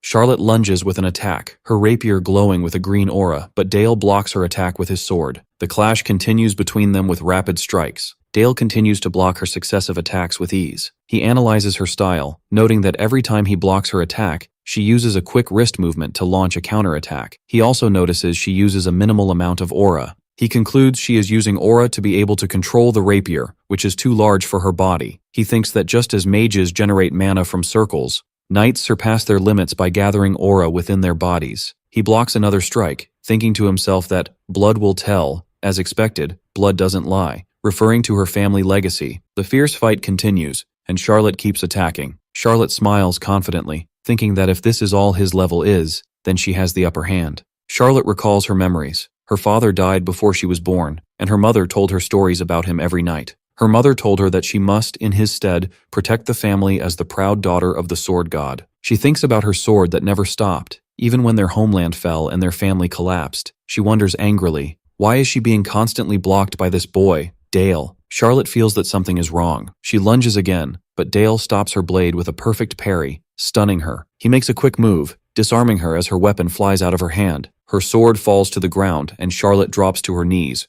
wondering how she, the daughter of the sword god, cannot win. He approaches her. She looks at him with tears in her eyes, and he tells her the reason is that she is not the sword god. He explains that the pride she carries as the daughter of the sword god is not wrong, but he tells her sternly that in her current state, she will never be able to protect her family from that man. He assures her that the swordmaster's, Brandenburg's blade is tens of times stronger even than his, Dale's, in his current state. Charlotte cries hearing this reality. Charlotte asks, still broken, what she is supposed to do. Dale stands before her and declares that he, Dale of Saxon, will wager the name of the ducal family and become the guardian of the Erlehart family. Charlotte is shocked to hear this. He continues his offer, explaining that until the day she becomes strong enough to defeat that man, Brandenburg, he and House Saxon will become the shield that protects her. Charlotte asks him why. He replies that her sword, her talent, is worth all this. He then asks her to swear to become a sword for him and for House Saxon. Charlotte smiles slightly, saying she wouldn't refuse an offer like this. She kneels before him reverently, declaring in the name of Charlotte Erlehart her oath on her honor as a knight. The narration comments that although this may seem like a simple promise between two children, the determination it held was worthy of being called an oath. Later that day, in Duke Saxon's office, Dale informs his father that, at Lady Erlehart's, Vanessa's request, Miss Charlotte has become a lady-in-waiting, maid, for the ducal family. The Duke notes that Charlotte agreed immediately, which was unexpected, and asks him what happened between them. Dale replies that he made a promise in the name of House Saxon that they would protect the Erlehart family. The Duke asks his son if he used the family name just because he pitied her circumstances, which Dale denies. The Duke asks what Dale seeks to gain from this. Dale explains that Charlotte is the sole descendant of the sword god, and her talent, as expected, is exceptional. He reveals that he obtained an oath of loyalty from Miss Charlotte, and that what he seeks to gain is one sword god to be used for the benefit of House Saxon. The Duke smiles and admires what Dale is planning. Dale thinks to himself with a cunning smile that with the sole descendant of the sword god here, this is a good blow against that bastard Brandenburg. The scene shifts to Malbork, the former capital of Teutonia, where Count Brandenburg shouts in rage, smashing his furniture. He angrily wonders how they dare to make the first move, while one of his subordinates apologizes. He berates them, calling them stupid fools, and wonders how they failed to catch one little brat. The subordinate explains that they sent assassins, but it seems they were killed before reaching Saxon lands. They assume Charlotte Erlehart is the one who finished them. Brandenburg calls them useless fools, and walks towards his holy sword, Durandal. He remembers days gone by. He addresses his holy sword, Durandal. He describes the sword as his beautiful fiancée and asks it to wait a little, vowing that he will bring the perfect lineage to succeed him and use this sword, no matter the cost. He orders the Thieves' Guild to be summoned and someone sent to the Duchy of Saxon. He declares he will pay any price, even 1,000 gold pieces, to bring that filly, Charlotte, before him. A week passes since Charlotte swore her oath of fealty. She settles into the Duke's castle, noticing the stark difference from her home in Teutonia, and undergoes rigorous training as a lady-in-waiting. Daily sparring with Dale also becomes part of her routine. Sir Helmut, who oversees the training, asks them if they are ready. Dale replies that he is ready, and Charlotte answers in the affirmative. Helmut smiles and announces the start of the duel. They immediately begin to clash. The training duel continues with an exchange of rapid blows. The duel between Dale and Charlotte continues, and Sir Helmet watches them, thinking to himself. Helmet wonders if this is really a duel between children. He admits their level hasn't reached that of knights yet, but he senses a terrifying killing intent and speed coming from them. The duel intensifies, and Dale uses his cloak to distract Charlotte. Charlotte feels stressed but doesn't let it stop her, aiming a precise attack at Dale. Helmet suddenly intervenes, stopping Charlotte's attack, and also grabs Dale before he can counterattack. He praises their excellent performance and tells Lady Charlotte she did well. She dismisses his compliments and asks him seriously what she is lacking. He asks her if she knows the essence of using a rapier. She replies, to pierce. He denies this, explaining that the essence lies in the legs, meaning footwork. He explains that Dale managed to close the distance and avoid her thrust at the same time, and at that moment, she should have retreated to create distance and look for another opportunity. He adds that with a rapier, the more the arm is bent and extended to apply force, the more the blade vibrates, making precise piercing difficult. Helmet concludes that she needs to rebuild her fundamentals. Charlotte gets angry hearing this. Helmet tells her he noticed earlier that her stance and footwork were unconventional and messy. Charlotte replies that the reason is she never had a proper teacher to guide her. Helmet smiles and tells her that as long as he is here, he will have to fix her weird piercing stance. Charlotte gets angry at his description. Helmet laughs, admitting he was teasing her because she's so cute. Dale watches them, thinking how quickly Charlotte will develop under the guidance of Helmet, one of the 7 swords of the continent, and decides he must also work hard so she doesn't surpass him. Later, Dale reviews his magic training. He thinks that the process of building a mana circle is the same, feeling the mana flow around the heart, waiting for a stable path to form, and then engraving the magic ring's shape. The problem is that this process can take decades. In a scene with his teacher Sabia, she is surprised when Dale tells her he has already completed the 2nd circle. He explains, in his thoughts, that the speed of mana rotation in this world is measured in RPM, revolutions per minute. Usually, first circle mages have a speed of 300 RPM. He reveals that his current speed is 2000 RPM for the first circle and about 400 RPM for the second circle, since the minimum required to expand the circle is 300 RPM. This means he has already met the requirements to form the 3rd circle. He decides that since he has reached the 2nd circle, he should try an experiment. He decides to try improving his Ice Bullet spell. He thinks that by strengthening the bullet's molecular bonds, he can increase its weight and hardness, and he will use a large caliber barrel to enhance its rotational force and speed. He casts the enhanced spell, Armor-Piercing Ice Bullet. He looks at the result, wondering how it was so easy to fire an armor-piercing bullet, and realizes that adding just 1 circle made a big difference. His teacher Sabia praises him, saying he is a fast learner as expected. Dale thanks her and gives her the credit. Sabia thinks about recent events, from his rescue of the knight from the orcs to his story with Lady Charlotte. She concludes that he is a child who knows how to use his power correctly. She admits to herself that although this child's talent is frightening, he always gives her a reason to trust him, and that he truly is her student to be proud of. Sabia hugs Dale, and he thinks to himself that her physical contact is too spontaneous and the situation is awkward. That dawn, in the castle courtyard, Dale was still thinking about the situation, wondering if she just sees him as a child, but he quickly dismisses the thought, realizing this is no time for such ideas. At dawn one day, Dale decides to focus on his training in the castle courtyard, starting by creating an ice wall. He then tests a new spell he developed, Ice Bullet, 12-gauge buckshot, which shatters the ice wall. Then ice pellets ricochet everywhere. He uses a magic shield to block the ricocheting shots. He smiles at the successful experiment, thinking about trying slug rounds next time, but a voice interrupts him. It's Charlotte, who also came to train. Dale asks her if she is training too, and Charlotte confirms she was practicing the steps Sir Helmet taught her. Dale notes that she seems to be enjoying learning the sword. Charlotte replies with hesitation and embarrassment. Charlotte suddenly apologizes to Dale for her selfish behavior at their first meeting, expressing her regret for being rude to him. He jokes that what she did was more than just rude, but he smiles and tells her he'll make a special exception and forgive her, and asks her not to be so formal with him. Charlotte brightens up and agrees. Charlotte tells Dale that she likes the cold weather in the region because it cools her down quickly even if she trains late. He smiles, thinking how happy he is to have someone else who shares the same thought. Meanwhile, the Duke and Duchess Elena watch the scene from a castle window. The Duchess comments that their son has grown up. The Duke asks her if she thinks they make a good pair. The Duchess replies that they will know with time. The Duchess thinks to herself that she must help her son be true to his feelings. Later, in the outskirts of the duchy, Duchess Elena oversees relief work in the slums. He explains, in his thoughts, that his mother distributes food and necessities weekly. He reveals that he and Charlotte joined her this year. Charlotte stops a young child who looks distressed. The child pleads for help, claiming his mother is in danger. The child grabs Charlotte's arm, begging her. Dale and Charlotte follow the child, while Dale thinks that something is suspicious. He notices they are moving away from the accompanying knights and heading towards a complex alley, and that the child asking Charlotte for help instead of the adults was strange from the beginning. Dale spots someone watching from a rooftop and realizes the child is from the Thieves' Guild. He is sure that Charlotte is the target, but he wonders why the trap is so obvious. The child stops, tells them he'll go get his mother, and then runs off. At that moment, masked men surround Dale and Charlotte. One of them mocks the presence of nobles in such a dangerous place. One of the men clarifies that their business is with the little maid, Charlotte,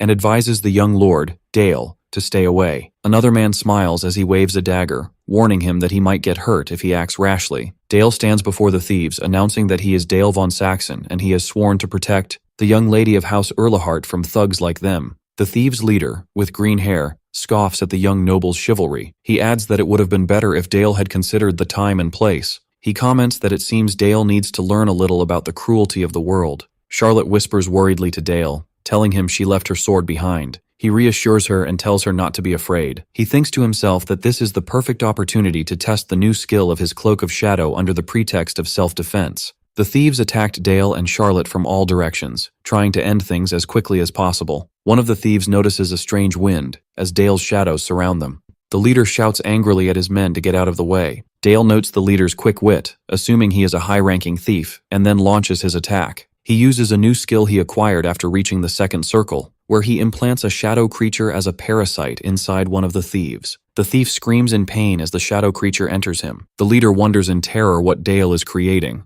The infected thief transforms into a grotesque undead soldier, screaming, "I'm hungry." The leader orders his panicked men to kill that thing. He hesitates, realizing they are in a bind and that one mistake could cost them their lives. He lunges into the attack himself. He boasts that in this alley, even if two oracles gathered, they couldn't stop his fangs, his glowing daggers. Dale easily blocks his attack using his shadows and prepares a counterattack. The thief leader curses the situation. Dale unleashes a new spell, double-barreled 12-gauge buckshot. Multiple magic shots fire from his hand, hitting the leader directly. The leader is thrown backward by the force of the blow, as Charlotte watches the scene in shock. Dale stands in the middle of the alley as the undead shadow soldier continues to attack another thief. He notes that the leader didn't die from one hit, and assumes it's because of his aura-covered body. The wounded leader gets up, yelling that he's not finished yet, and charges, screaming, "Die!" Dale unleashes his shadows, which cut the leader in half before he even gets close. The undead soldier screams, "I'm so hungry," as it tears apart another thief's body. After the battle ends, Dale approaches Charlotte, who is sitting on the ground,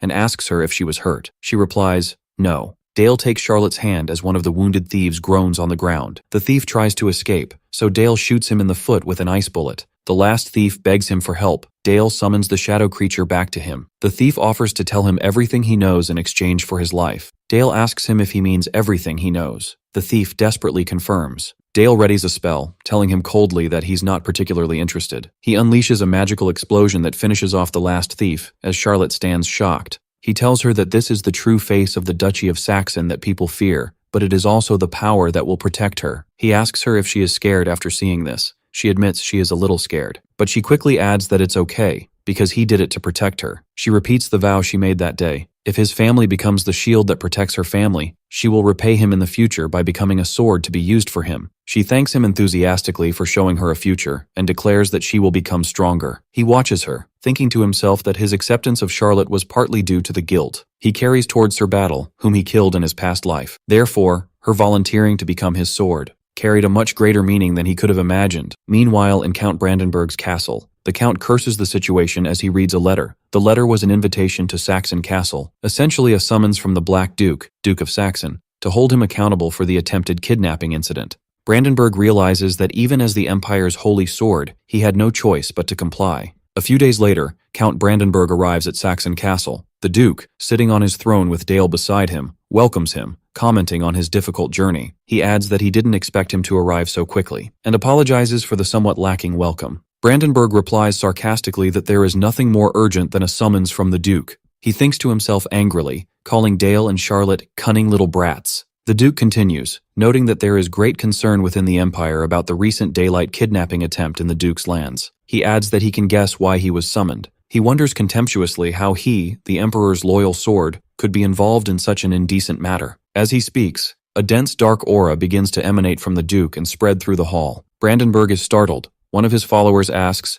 "Why is there wind?" as shadows surround them. Count Brandenburg's knights are terrified as the shadows begin to gradually devour them. The knights scream for help from the Count, as Brandenburg realizes his Holy Magdalena Knight Order has been easily defeated without any resistance. He recognizes the powerful dark magic. It is Duke Saxon, casting a high-level dark spell called Ryle's Tempest. The Duke addresses Count Brandenburg, the Sword of Sanctity, and orders him to kneel and stay still. Brandenburg protests angrily, asking what the Duke is doing. The Duke replies coolly, asking if he didn't hear him. He then warns him that there won't be a next time. Brandenburg curses the situation silently as he is forced to kneel in fear of the Duke's magical aura. He thinks that even though the Black Duke has a reason for what he's doing, he never expected it to come to this level of humiliation. The Duke, sitting on his throne, reminds him that he summoned him for the sake of peace. He then issues a direct threat, vowing to slaughter every member of the Brandenburg family if the Count ever again tries to harm the children of Saxon. He expresses his sincere hope that the Count will take this warning seriously. He suddenly changes his tone, inviting the exhausted Count to warm himself as a sarcastic gesture.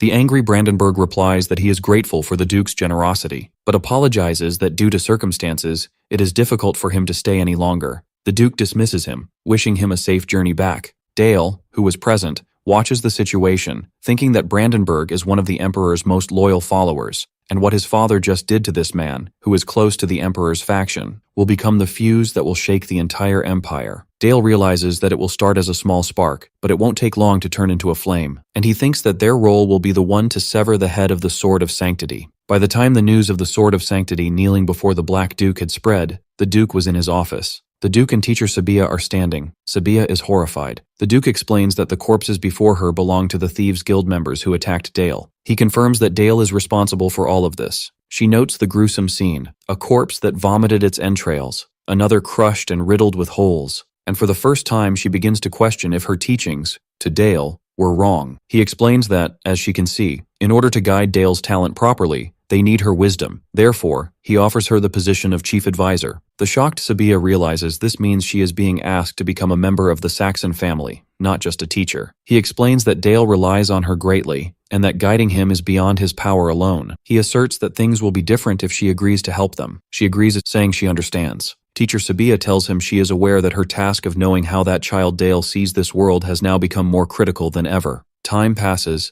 and Dale's 10th birthday arrives in a lavish banquet hall. The different thing about this year's birthday party was the presence of people from the Emperor's faction as well. Among those present was a particularly prominent figure. Marquis Ulysse is welcomed, who in turn steps forward to greet the young Lord Dale, expressing his pleasure in meeting him. Meanwhile, the guests at the party were expressing their admiration for the fine food, praising the generosity of Duke Saxon. They commented that this luxury was unbelievable for being in the heart of the North, and that their previous concerns about the duchy being too far from the Empire were misplaced. Dale watches the situation, thinking that these are the central nobles from the imperial capital, the core of the Emperor's faction, and the greatest power under his name. He realizes the reason for their coming to this party is perfectly clear. It's an implicit warning. It's a message from the imperial family that they will not stand idly by regarding the humiliation inflicted upon the Sword of Sanctity, Count Brandenburg. And now, standing before him is the messenger who understands this message perfectly clearly, Marquis Ulysse. The Marquis studies Dale, saying, "So this is the young Lord Dale." Marquis Ulysse introduces himself to Dale, identifying himself by his title, the Crimson Lord. Dale thinks about the Marquis's identity. He is the head of the Red Magic Tower, the tower that pursues fire and fury, and order through power. The mages of this tower follow the might is right spirit prevalent in the Empire, and they did not hesitate to become tools to carry out the Empire's ambitions. He remembers, from his past life, that he underwent all sorts of forced magical modifications at the hands of the Red Tower mages. Marquis Ulysse addresses Dale, saying he has heard about the miracle genius of the ducal family, who possesses magical talent unrivaled in the Empire. He continues, mentioning the rumors that Dale, at only 9 years old, wiped out a horde of orcs to protect one of the family's knights. He concludes by saying Dale is truly the Duke's son. Dale smiles faintly. He thanks him politely and wishes him an enjoyable time. He walks away, thinking how exhausting it is to receive birthday congratulations this way every year. He thinks that he would rather be training with Charlotte, but her official status as a lady-in-waiting, maid, helping his mother prevents that. More importantly, he realizes how dangerous it would be for the sword god's daughter, Charlotte, to be seen practicing swordsmanship. Suddenly he hears a scream, and a man's voice ordering a damned maid to stay still. He wonders where the scream came from. Dale follows the sound to find a man attacking a maid who is on the floor, begging him to leave her alone, reminding him that she serves House Saxon. The fat man, one of the party guests, yells at her, wondering how a lowly maid dares to speak the Duke's family name. He continues his complaint, saying it's the young lord's birthday and everyone is having fun. He adds that instead of wasting time on this nonsense, the party, it's better to play with a girl. He threatens the maid Eve that he will slaughter her if she resists anymore. As the man orders the maid to submit to him, Dale intervenes, asking him coldly, "What do you think you're doing?" The man is shocked upon seeing the young Lord Dale and gets flustered, wondering what Dale is doing here, trying to worm his way out of the situation. The fat man, named Pietro, tries to wriggle out of the situation, rudely asking him if he has ever enjoyed a woman, given that he is still young. He offers to teach him personally, all while holding the trembling maid, Eve, and threatening her with a knife. Dale ignores his provocation and reassures Eve not to worry. He tells her that he will save her soon. He thinks to himself that since this world is a class-based society, Pietro would never imagine that he, a noble, would attack him, an imperial guest. He exploits this hesitation and casts an ice spell, hitting Pietro. Pietro falls to the ground, as Dale thinks that he has no intention of backing down recklessly. But he also realizes that attacking the Emperor's man is not a good option. Pietro gets up angrily, asking him the meaning of this. Dale coldly orders him to kneel. He yells at the shocked Pietro, repeating his command to kneel and apologize to Miss Eve. He clarifies that Miss Eve is one of the people of House Saxon. Pietro protests, reminding him that he is here on behalf of His Majesty the Emperor, and that insulting him to protect a lowly maid is tantamount to... Dale cuts him off with a sarcastic question. Does His Majesty the Emperor have a hobby of raping other people's maids? Pietro is shocked and accuses him of daring to say such a thing. At that moment, Duke Jackson, Marquis Ulysses, and the rest of the guests arrive. Marquis Ulysses comments with a smile that this is an interesting spectacle. The Duke asks his son Dale about the cause of this commotion. Dale explains that this man, Pietro, was trying to assault a maid of House Saxon. One of the nobles asks Dale, sarcastically, if he is treating Sir Pietro with such contempt for such a trivial reason. Pietro seizes the opportunity and complains to the Duke about the immature young lord. Dale interrupts him sternly, asking, "Who allowed you to stand?" He addresses the guests, explaining that the nobles from the imperial capital are charged with the duty of representing the emperor. However, this man, Pietro, tried to tarnish the emperor's reputation by assaulting a lowly maid. For this reason, he could not tolerate Sir Pietro's disgraceful behavior. Marquis Ulysses laughs, commenting that the young lord's wit is a masterpiece, and confirms that his words are absolutely correct. He adds, "How dare someone representing His Majesty try to assault a mere lowly maid?" He calls his attendant Tulara and orders him to kill this insect. Pietro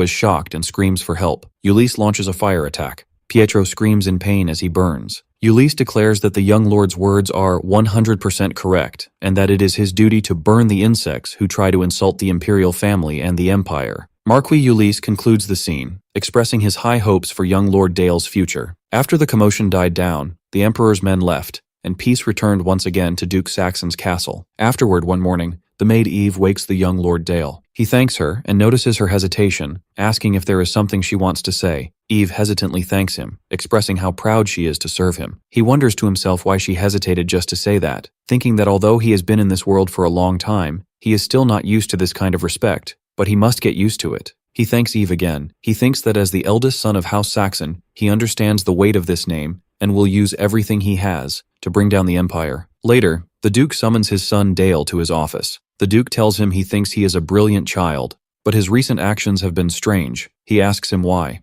Dale surprises him by asking if he knew that if the hero from another world hadn't died in his fight against the sword god Lord Battle, the next target of the hero's sword would have been the Duchy of Saxon itself. The Duke is shocked to hear this. The Duke comments that this is a bold statement and asks what makes him so sure. Dale hesitates, thinking to himself that the reason is he heard in his past life that the Empire was plotting against House Saxon. He quickly changes his answer, in his thoughts, explaining to his father, in reality, that the Empire chose to dispose of the hero's power because they feared this hunting dog would get out of control. He adds that in the past, despite the hero defeating the Demon King, the Empire did not completely eradicate the darkness in the Demon King's lands. Instead, it issued a ridiculous order for the Saxons to reclaim those lands and turn them into imperial territory, forcing them to drain their resources, and even granting those lands to the Duke as a fief. Dale concludes that as long as the darkness in that land has not completely disappeared, their drain will never stop. Furthermore, the people of the Empire and those outside the North point fingers at them, calling them the Clan of Darkness.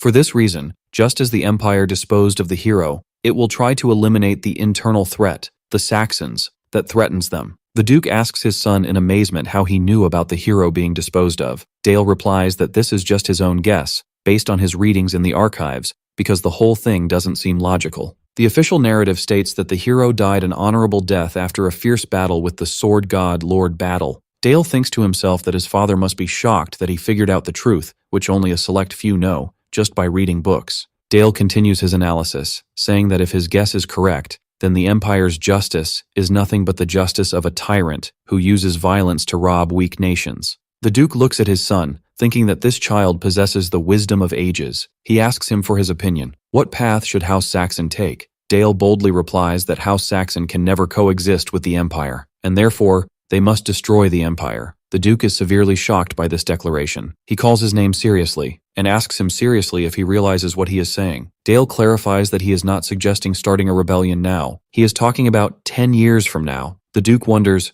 10 years? Dale continues his explanation to his father, clarifying that even at present, there are still resistance forces throughout the continent that desire independence. There are also lords, like Duke Saxon himself, who fear the Empire will turn its sword against them. He adds that the economy is shrinking, the number of bandits is increasing day by day, and the scars of war are getting worse despite the continent's unification being complete. He suggests that until the right time comes, after 10 years, they must build their strength to protect their home from the Empire. He suggests achieving this by helping the active resistance forces in various regions. Dale continues to explain his entire plan to bring down the Empire. He continues explaining until the sun begins to set, then asks his father for his opinion. The Duke laughs, expressing that the depth of his son's talent is immeasurable. He admits that Dale can see a much farther scene than he can perceive. He expresses his immense pride in Dale being his son. He tells him that from now on, he will not treat him just as his eldest son or as a 10-year-old child, but will treat him with the respect due to the future head who will lead House Saxon. Dale is moved to hear this. The Duke affirms that, as one head to another, he will listen to his words and respect them. Dale realizes that this is the moment he has been waiting for. It is the right to move the power of House Saxon with his own hands.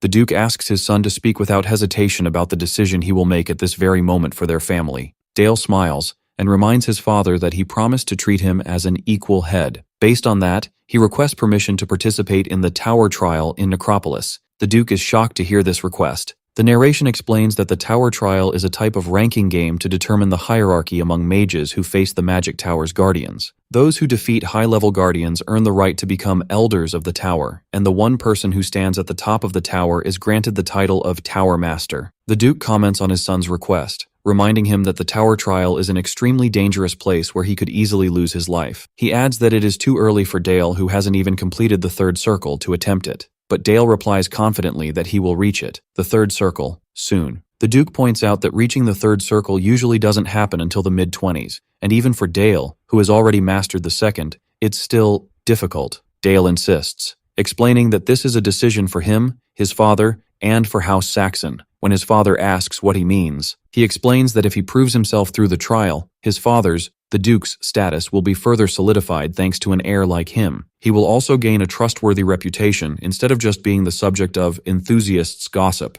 The Duke asks him if this is the reason he wants to take the trial. Dale confirms it. The Duke smiles, telling him he understands and will leave the judgment to him. Dale rejoices and promises his father he will prove it to him. A few days later, the Duke and Dale arrive in the City of the Dead, Necropolis. The massive door opens, and the Black Duke is received with all respect by those present. Dale yawns, thinking that maybe he overdid it this time, referring to his exhaustion. The people in Necropolis notice the arrival of Duke Saxon and Lord Dale. One wonders if the rumors are true that Dale is a magical genius the likes of which the Empire has never seen, while another comments that Dale looks miserable and tells him not to doubt his words. The whispers continue among the crowd, as one points out sarcastically that he heard Dale's swordsmanship rivals the Duke's knights, calling it pathetic. Felix, the top graduate of the academy, declares that he is the one who deserves to win this test, not the duchy's brat, Dale, who looks weak. Dale and his father arrive at the tower. A woman named Iris greets them, paying her respects to the Tower Master, the Duke. The Duke greets Iris, who in turn offers her loyalty to Lord Dale. It is revealed that Iris is an elder of the tower and the Secretary General who oversees the tower's affairs in the Black Duke's absence. The Duke tells his son that Iris will assist him during the test, and he agrees. He tells her he will be in her care. She replies, "Of course," and asks him to follow her. Iris leads Dale to a huge hall, explaining that 59 graduates from the academy will be taking the test with him. Dale looks out over the hall full of competitors. Iris welcomes everyone, introducing herself as the Secretary General. She begins to explain the first floor test of the Black Magic Tower, asking everyone to check the life point pendants around their necks. She explains that the test is a battle royale to steal life points. Each pendant contains a shield magic for protection and 1 life point. If a contestant lands a valid hit on an opponent using the corpses scattered in the area, the opponent's pendant will be destroyed, the shield will activate, and they will be eliminated. The successful attacker will receive an extra point, and anyone who collects 3 points qualifies for the next floor. Finally, the use of artifacts is prohibited and considered cheating, resulting in immediate disqualification. Dale thinks to himself that these rules are designed to filter out the beginners quickly. The contestants whisper about Dale, calling him a monster. They wonder how he reached the 3rd circle at such an age. Felix suggests they team up to take down that monster first. Someone wonders about the safety of attacking the young lord. Felix dismisses this concern, asserting they are all equal competitors once the test begins. Dale overhears him, praises their confidence,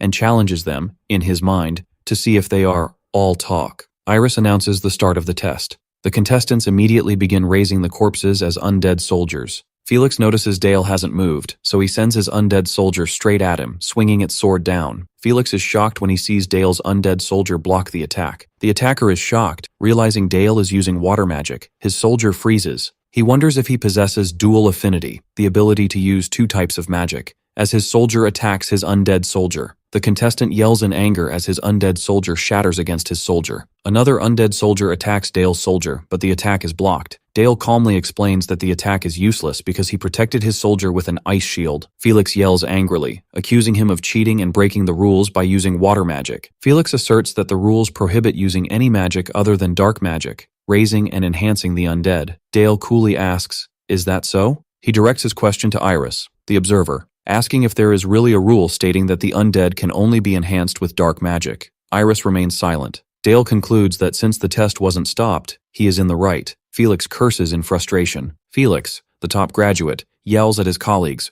ordering them to block Dale's ice-enhanced undead soldier while they target Dale directly. He asserts that he is just one opponent and they can overwhelm him with their numbers. Dale thinks to himself that the use of artifacts is also forbidden. In that case, he decides to fight himself and rushes towards the attacking undead. He gracefully dodges their attacks and snatches a sword from one of the undead soldiers. Then he hits it with a punch enhanced with black magic. Then he cuts down another undead with ease. One of the contestants is shocked, wondering how his undead soldier was cut so easily. Felix thinks Dale's sword is not ordinary. Iris, the observer, notes that Dale reconfigured the bones to increase the sword's durability. Dale continues to fight, and another undead soldier attacks him. He leaps into the air and brings his sword down on the undead soldier, leaving Felix shocked, having lost all his soldiers. Felix wonders in terror if it's logical for a mage to be this skilled with a sword. Dale advances towards the broken Felix, who begs him for mercy. Dale mocks him, telling him he won't actually die because of the protective pendant. He swings his sword at Felix's head. Felix is defeated, his pendant destroyed, calling him a monster. Iris stands to announce the results. She declares that Lord Dale is the sole survivor who passed the test,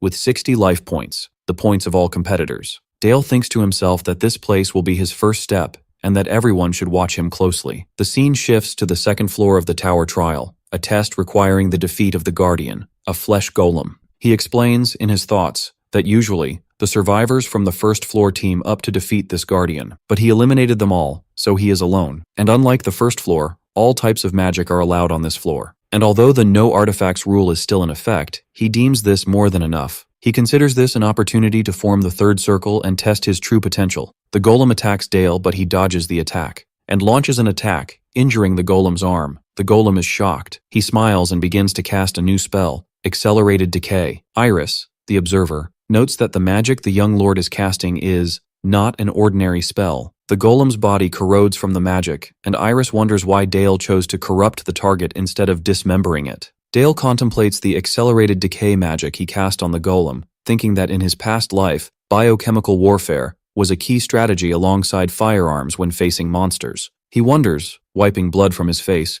if the observers, like Iris, realize that the horrors of biochemical warfare are now being expressed through black magic. On that day, Dale completed the trial, setting a record by reaching the 10th floor, and was granted 4 days of rest before the 11th floor began. In the meantime, to recover from the unprecedented massacre that occurred on the 1st floor, caused by Dale, a rare retest was granted to the 59 other contestants. That night, after the trial ended, Dale was standing alone by a fountain. Teacher Sabia calls out to him, congratulating him on his outstanding performance in the trial. He thanks her, attributing his success to what she taught him. He then surprises her by asking if she would like to go on a date with him. He clarifies that there is a festival being held in the city. Sabia agrees to go. She thinks that he is still too young to truly understand the meaning of a date, while he thinks to himself with a sly smile that this is what they mean by having a dark heart. They arrive at the Necropolis City Festival, full of celebrations and fireworks. Sabia asks Dale if he isn't tired after the arduous trial. He replies no. He adds that he has a few days before the next trial. Silence falls between them, and Dale comments that the moon looks beautiful tonight. She agrees. He thinks about how difficult it is to keep the conversation going. He thinks that silence with Sabia was never awkward, perhaps because she always trusted him completely, and for that reason, he felt he wanted to become closer to her. He remembers the past few days, when he succeeded in reaching the third circle. At that time, he encountered what Sabia always talked about, the scenery of the mind. To reach the third circle, he had to surpass his limits by releasing mana exceeding the second circle's capacity, known as mana overflow. As he was doing this, he suddenly found himself in a strange place, wondering where he was. He hears the echo of Sabia's voice telling him he can't help but reveal the scenery of his mind. He realizes he is in his mental world, the world of enlightenment. He realizes that his world was empty from the beginning, and in that void, Teacher Sabia was the only one who reached out her hand to him. Back at the festival, Dale looks at Sabia and thinks that maybe this is why he wants the teacher who illuminated his world. He suddenly declares, "I love you." Sabia is shocked and asks him what he said. He repeats his confession. Sabia smiles gently, hugs him, and tells him she understands, and that she is also very fond of him. He thanks her, thinking that living a second life really has its perks. A few days later, on the day of the 11th floor trial, Dale thinks that nothing has developed between him and Sabia after that confession. He guesses she probably considered it just a childish crush from a 10-year-old boy. He could do nothing but focus on the next trial. Iris explains that this time, the test is a one-on-one magic duel, where the winner ascends to the 12th floor. Dale stands opposite his opponent, who introduces himself as Elbert Rosenheim, a third circle master. He warns Dale that he won't go easy on him just because he's a child. Dale explains, in his thoughts, that in this 11th floor trial, the use of full magical power is allowed, and since the artifact restrictions have also been lifted, the life point pendant does not fully guarantee the contestant's safety. Elbert, Dale's opponent, thinks that now that the restrictions are removed, he will show Dale the overwhelming gap between them with his full power. He warns him to stay sharp in this duel. He tells him that he is nothing like the fledgling academy graduates Dale fought before, and that the young lord's confidence ends here. He launches a dark arrow attack, firing a volley of magic arrows at Dale. He challenges him to block this attack. He continues his mockery, saying Dale's confidence won't get him any further, and launches another wave of attacks. Dale gracefully dodges the attacks. Dale thinks that Elbert cheated by launching an offensive spell before the duel officially started. Yet, no one stopped the fight, concluding they are curious to see his abilities. He thinks that this is a world built on absolute merit. He curses the mages silently, while Elbert seizes the opportunity. Elbert shouts, ordering his creations to arise and swear eternal obedience to him, and animates the bloodthirsty spawn of darkness. Dale looks at the scene with boredom, thinking to himself that he's embarrassed just watching this, wondering where his opponent learned this ridiculous chant. However, he admits that Elbert's skill is better than those beginners. Dale continues to dodge the attacks of the undead Elbert summons. This angers Elbert, who asks him how long he plans to keep dodging, asserting that he can't win by just running away. He asks if this is all he has, and orders one of his undead soldiers to self-destruct. He declares that victory is his. Suddenly, Elbert realizes Dale has disappeared, wondering, since when, and where did he go? Dale appears behind him, asking sarcastically if he doesn't think cheating against a child is a bit cowardly. Elbert looks confused. Dale admits his surprise attack was clever and uses spectral form, a skill from the Cloak of Shadow. He warns his opponent that he is still far from defeating him. Meanwhile, Dale's shadow creatures begin to hum, expressing their intense hunger, asking if they can eat Elbert. He smiles and allows them to go ahead, but warns them not to overeat. The shadows attack Elbert, who screams in pain. Dale comments that the shadows seem a bit excited because they were hungry. Elbert begs for mercy. Dale orders the shadows to pull back. Elbert falls unconscious, and Iris declares Dale the winner of the first round. Dale asks who the next mage for the second round is. The next contestant forfeits, saying he just wants to live. The count for the third round begins. From that moment on, until the final match, Dale advanced automatically by forfeit, except for one bout that required a fight. After that, Dale refined and mastered his 3 magic circles, and began defeating the floor guardians one by one. By the time he reached the 20th floor, an opponent worthy of his level finally appeared. The guardian was the Headless Knight. This knight, personally crafted by a Black Tower elder, was an incomparable foe to what came before. The observers comment that even for the young lord, this might be the limit. Dale smiles, thinking that things going so predictably would be boring. The battle between Dale and the Headless Knight begins. The spectators watch in astonishment, wondering what is happening. Everyone is stunned when they find the Headless Knight kneeling before Dale. Dale orders him to finish yourself. The Headless Knight immediately stabs itself and falls, destroyed. Dale thinks that this loyalty, which made the knight abandon its role as a guardian, is impressive. He then realizes he might have gone a bit too far and overplayed his hand. He understands why the spectators are shocked. For a creation, the knight, to betray its master, the Tower Elder, and declare loyalty to him,